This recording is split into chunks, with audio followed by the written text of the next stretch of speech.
Let me tell you about something that happened back in the summer of 2019. A story that still sends chills down my spine every time I think about it. I was doing some research on unexplained phenomena in Northern California when I came across this detailed account from 4 teenage boys who experienced something they couldn't explain. It was during their summer break when Jake, Mike, Chris, and Tyler decided to go camping in the dense forests near Mount Shasta. They'd found this old abandoned cabin about 3 miles off the main trail, the kind of place that probably hadn't seen human visitors in decades. The boys had been settling in for the night when they first heard it, a deep, guttural sound that seemed to vibrate through the cabin's wooden walls. At first, they tried to convince themselves it was just the wind, but they all knew better. The sound was biological, almost like a cross between a gorilla's grunt and a bear's growl, but much, much deeper. Then came the footsteps. Heavy, deliberate steps that made the ground tremble slightly. Whatever it was massive.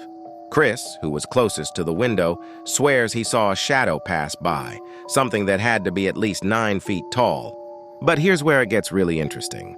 The next morning, they found massive footprints around the cabin, 18 inches long and deeply pressed into the hard soil. A wildlife expert later examined photos of these prints and confirmed they matched no known species in the area. This reminded me of another incident that happened just last year. An experienced camper named David Marshall set up camp in the same region. He had secured his food properly in a bear-proof container, weighing about 40 pounds. During the night, he heard something moving around his campsite but was too terrified to leave his tent. In the morning, his food container was gone. But here's the truly bizarre part. In its place was a boulder that had to weigh at least 200 pounds. The nearest location where such a rock could have come from was over half a mile away. No bear could have done this. No known animal could have done this. What's particularly unsettling about these encounters is how they align with centuries of Native American accounts from the region.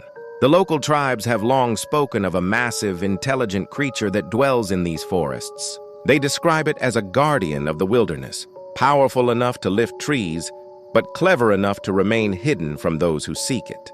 These aren't just campfire stories anymore. When you look at the physical evidence, the footprints, the impossible feats of strength, the consistent descriptions from credible witnesses, you have to wonder, what really lives in those woods? And more importantly, what happens when it decides to do more than just watch us from the shadows? Sleep well tonight, but remember, sometimes the stories we dismiss as myths might be warnings we should have heeded.